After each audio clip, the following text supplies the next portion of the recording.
Tere, minu nimi on Sander Randver ja mina juhin siis energiatooteid Enefitis ja teen teile väikse ülevaate, et milline olukord elektri- ja energiaturgudel on ja milline on meie prognoos siis tulevikuks ja kuidas siis oma elektrit ja muid energiaid hankida.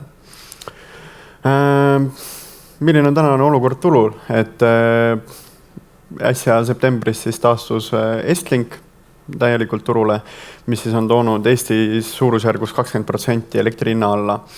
Et suurim mõjutaja senini on olnud ka suurenenud taastuvenergia tootmine. Näeme, et kas siis väga madalaid elektrihindasi või siis väga-väga kõrgeid elektrihindasi sõltuvalt sellest, et kui palju tuult puhub või kui palju päikest paistab. Et kui taastuvatest allikatest tootmist ei ole, siis tuleb kasutada fossiilseid allikaid, millele siis Baltikumi turul on päris palju ruumi jäetud. Et kuna ka siis nii-öelda viimane megavatt suurel osal tundidest Baltikumis toodetakse fossiilsetest kütustest, siis ka fundamentaalselt hoiab ja määrab elektrihinna taset Baltikumis ka CO2 kvoodi hind. Et läbi siis 2024 aasta on suhteliselt ebastabiilne turg olnud tulenevalt siis Estlinki rikkest, mis tõttu oleme näinud ka eelkõige just suve lõpus, kui hinnad on hakanud või päevad on hakanud lühemaks minema, hinnatippe nii hommikul kui ka õhtul. Et siis, kui soodsa elektritransport Soomest Eestisse on piiratud olnud. Et näeme ka sarnase trendi jätkumist nii septembri alguses kui ka isegi tänasel päeval, et kui Estlink on täielikult turul tagasi, siis eelkõige ongi, et kuna elektripäevad on lühemad aina ja läheb varem pimedaks, tähendab ka seda, et sihukest suuremat tarbimist tuleb sinna õhtu ja hommiku tiputundidesse.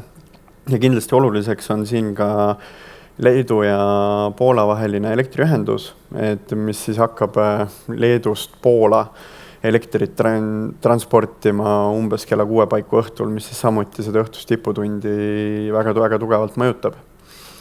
Ja teiseks positiivseks mõjuriks on ka gaasi hind, et gaasiturg on peale energiakriisi stabiliseerunud ja kuna meil Baltikumis, Lätist ja Leedust tuleb võrdlemisi palju siis elektritootmist just gaasist, siis stabiilne gaasi hind on ka eeldus stabiilseks elektrihinnaks.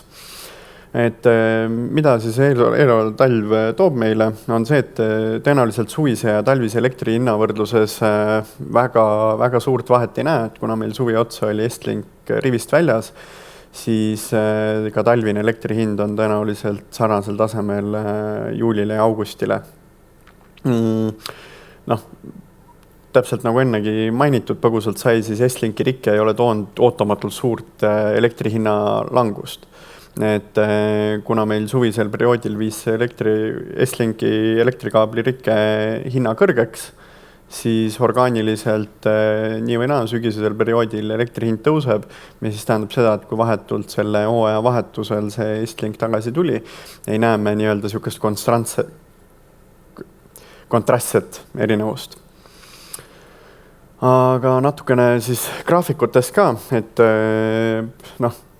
nagu me näeme, et kvoodi hind on siin 20 aastast 26 eurolt käinud energiakriisi ajal peaaegu 90 euro juures, tipud olid ka üle 100 euro ja siis ka nii-öelda tänaseks on ta jõudnud 67 eurose keskmise hinna tasemeni. Ehk siis CO2 hind üpris otse per megavatt-tund siis ka mõjutab meie elektri hinda Baltikumis, et kuna meil on Lätis, Leedus gaasijaamad, Eestis põlevkivi elektrijaamad, mis samuti aegelt turul on, siis paratamatult see on lahutamatu osa meie elektri hinnast. Ja siin järgmisel slaidil näeme ka siis stabiliseerunud gaasiturgu. Et 22 aastal energiakriisi haripunktis siis saavutati väga võimsaid hinnatippe ja nüüd on nii-öelda igapäevane olukord stabiliseerunud ja suuri hinnatippe ega hinnalangusi me ei näe, mis siis toob ka meile oluliselt stabiilsema elektrihinna. Mis siis edaspidi saab? 25 aastal ootab meid ees Balti riikide isoleerimine või väljalõikamine BRELL-ühendusest ehk siis Venemaa ja Valgevene energiasüsteemist. Ehk siis füüsiliselt takistatakse igasugust elektritransiiti Baltikumi ja Venemaa vahel. et mida see tähendab, on siis, et meil on oluliselt vähem niisuguseid kiireid reserve, millega elektrisüsteemi juhtida, mis siis loob ka niisuguse negatiivse eelduse selleks, et elektri hind Baltikumis hästi-hästi volatiilseks võiks muutuda. Et kindlasti maailma lõppu ei tule, et tuled jäävad endiselt põlema, aga just nii-öelda raha pool turust võib minna väga-väga huvitavaks. Ja 25 aasta veebruaris see juhtub, kui ma ei eksi, oli 9. veebruar. Ja kuidas siis elektrihinda hankida? Et Eesti Energia või Enefit pakub täna siis klientidele fikseeritud pakette, börsipakette või kombineeritud pakette. Kombineeritud on siis kombo fikseeritud ja börsihinnast. Ja et niisugust ühtset rusikareeglit, kellele mida nagu pakkuda, on keeruline öelda. Et äriklientidega me läheneme igale kliendile individuaalselt, et mõnele kliendile sobib vastavalt tema kas tarbimisprofiilist, tema kulude iseloomust börsipakett täitsa, aga kellel nii-öelda suurem osa kulubaasist elektrihind moodustab, siis kindlasti soovitame ka fikseeritud paketti. Ja kui ei suuda kahe vahel valida, siis alati on ka mõistlik kombineeritud paketti valida, mis siis mingil määral fikseerib elektrikulu ära pikemaks perioodiks, siis mingil määral jääb turu meelte valla. Ja eelkõige, kui me räägime omavalitsuste elektrienergia hankimisest, siis mis tagab parima elektri hinna. Et kindlasti, kuna siin Euribori tõusuga on ka raha hind oluliselt kasvanud, siis soovitame kaaluda eelkõige ka lühemaid maksetähtaegasi elektrilepingutel. Et mis see tähendab, et mida pikem on maksetähtaeg, seda kauem siis energiamüüja seda raha turul kinni hoiab ja sellest tulenevalt on ka suurem nii-öelda intressikulu. Ja nagu ennegi mainisin, et kindlasti on mõistlik alati konsulteerida energiamüüjatega enne, et milline hinnalahendus või üleüldine energialahendus võiks teile sobida. Et sõltuvalt siis tarbimisprofiilist, sõltuvalt üldisest kulubaasist ja nii edasi. Ja sisuliselt ongi kõik, et üldjoontes üldine suunis võikski olla selline, et mida vähem siukseid eritingimusi hangetes või soovides on, et seda lihtsam seda energiapaketti on ka koostada kliendile.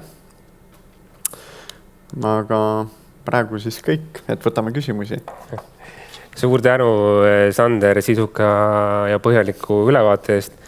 Et siin on ka tekkinud küsimused, aga kindlasti ma julgustan, et teil kõigil uuesti ikkagi vaatame üle ja et ei jääks, kui mingid mõtted ja kahtlused on, siis kindlasti küsige neid küsimused ära, et siin on nagu hea võimalus seda teha nagu just kõik missuguses vaates teil seda vaja on nagu tulevikus teada.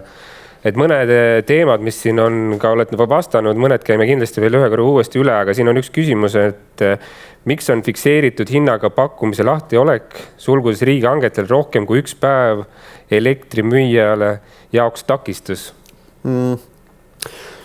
Võib-olla sellele küsimusele nii-öelda põhjalikumalt vastamiseks peab ka natukene laiemalt minema. Et mis juhtub siis, kui energiamüüja pakub kliendile fikseeritud hinda? Et fikseeritud hinna me võtame sisuliselt viimase teadaoleva hinna turul ja mis siis juhtub, kui me selle hinna välja lubame, siis me seda hinda veel otseselt lukku ei pane. Et senikoha, kuni meil nii-öelda lepingut ei ole kliendiga, ei ole meil mõistlik ka seda elektrihinda nii-öelda tagama hakata tühja. Et mis tähendabki seda, et mida lühem on see periood lepingu nii-öelda sõlmimise ja hanke tähtaja vahel, seda väiksem see lahtioleku periood on. Ehk siis selles ajavahemikus võib energiaturul ükskõik mida juhtuda. Et energiakriisi ajal me nägimegi, et kui me näiteks hommikul pakume kliendile, ütleme, et 100 eurot megavatt-tund elektri hinda, ja keset päeva mingid suuremad liikumised gaasiturul oli, et siis me ise saame seda elektrit hoopis 130-ga osta kas või sama päeva õhtul, kui nüüd eriti dramaatilisi näiteid tuua. Aga sisuliselt ongi, et mida pikem ajaaken seal on, seda suurem risk see energiamüüja jaoks on ja seda siis vastavalt ka nagu sisse hinnastatakse, et noh, siin markantsemad näited hankijatest on mitmekuulised lahtiolekuperioodid ja noh, kindlasti niimoodi nagu energiamüüjana ei ole nagu absoluutselt huvitatud niivõrd suurt riski võtmast. Et suurtel klientidel on suured tarbimismahud ja noh, ütleme, et kui kliendi aasta tarbimine on 100 gigavatt-tundi, siis juba 1 euro, mis see hind liigub, on 100 000 eurot nii-öelda riski realiseerumist. Ja noh, mida pikem on periood, eks ju, seda rohkem eurosi see hind võib muutuda, et meie huvi oleks kindlasti see, et peale hanke väljavõitja kuulutamist tuleks ka koheselt siis nii-öelda lepingu sõlmimine, et me saaksime endapoolsed siis riskijuhtimistegevused kiirelt siin ära teha, võtmata siis nii-öelda ebamõistlikku riski. Et siin on siis siuke üldine kokkuvõte, mida pikem on see aeg, seda suuremad on riskid ja seda kallimaks võib elektrimüüja siis hind kujundada pakkumisel. Et noh, väga jämedalt võttes võib öelda, et 1 päev seda lahtiolekut on näiteks suurusjärgus 1 euro. Et hoiame 20 päeva lahti, on 20 eurot. Et noh, selline see riski mõju paraku on. Aitäh sisuka vastuse eest. Võtame siit järgmise, et võib-olla siuke natukene siuke hea küsimus. Mis saab elektrihinnast sel talvel? Elektri hinna ja elektriga hinna prognoos järgmisele ja ülejärgmisele aastale. Siin on mitu küsimust, aga mis saab talvel? No eks prognoosimine on alati tänamatu töö olnud, et siin on juba siuke väikest sorti ennustamisega, isegi mitte enam prognoosimisega. Talv on lühike. Et noh, mida lühem ja mida lähemal on, et seda lihtsam on, et kristallkuul ja paraku jäi koju, aga täna tuleviku hindade põhjal saame öelda, et talvel võime näha hinda suurusjärgus siuke 110-120 eurot nii-öelda kuu keskmisena, et kindlasti hinnatipud on sinna kuhugi noh, väga võimalik, et 200 euro juurde, külmemal perioodil isegi kõrgemad. Et noh, ma ei näe, et väga meeletult nüüd vastu suve see hind tõuseks. Et jah, mingi siuke 10-15% võib tõusta, aga siukest meeletut nagu noh, üllatust sealt ei tohiks tulla. Ja noh, kui me räägime nii-öelda järgmisest aastast, ülejärgmisest aastast, et noh, et täpselt samamoodi, et tuleviku hindade põhjal vaadates noh, näeme, et iga aasta natukene nii-öelda hinna mõttes langeb siuke, noh, ütleme väga jämedalt 5%. Et siuke, noh, kuskil 90 ringis saab see hind nagu, noh, tänase parima teadmise põhjalt ka järgmised 2 aastat olema. Ja see on siis nii-öelda täiesti sirge tarbimise hind, et ta ei võta arvesse, et kas klient tarbib kallimatel tundidel või odavamatel tundidel, et see on, noh, enne seda arvutust siis nii-öelda. Aitäh, et võtame siin ühe siis viimase küsimuse, et omavalitsuse vaates, kindlasti me sellest juba korra rääkisime, aga kordame nüüd üle, et omavalitsuse vaates fikseeritud või börsielekter, millest peaks valiku tegemisel lähtuma? Noh, see sõltub täiesti, kuidas seda elektrikulu sisendina kasutatakse, et noh, meil on näiteks vee-ettevõtted või utility-ettevõtted, et noh, kuna nemad enda nii-öelda väljundhinda peavad näiteks, ma ei tea, Konkurentsiametiga kinnitama, et siis seal kindlasti on mõistlik nagu fikseeritud paketi peale mõelda. Noh, meil on ka teises otsas on, eks ju, väiksemad kliendid, ma ei tea, kellel ongi mõned vallahooned, mõni sotsiaalmaja, kus noh, elektriga ei küteta, tarbimine on väike, et siis on nagu mõistlikum sellisel juhul spot elektri peale ka mõelda. Et noh, et siin ongi nagu oluline see, et kliendi kulustruktuuris, kui suur osa on energial, et noh, mida väiksem see on, siis seda rohkem riski saab klient võtta. Ehk siis on mõistlik nagu mõelda spot elektri peale. Aga kui on nagu väga-väga märkimisväärne osa või siis see on ka nagu oluline osa kliendi enda sisendhinnast nii-öelda enda teenuste pakkumiseks, et siis kindlasti oleks mõistlikum fikseerida elektri hinda. Et ma ise isiklikult soovitaksin sellest küsimusest lähtuvalt, et kui teil tuleb see hanke teema käsitlesuks, siis võtke palun meie halduriga nagu ühendust või meie kliendi No kas või Sanderiga saab ühendust ja siis on võimalik ka nõustada sellel samal hetkel teda, et milline vastu tema tarbimisprofiili oleks kasulik, siis milline pakett võtta. Täpselt. Aga Sander, suured tänud sulle.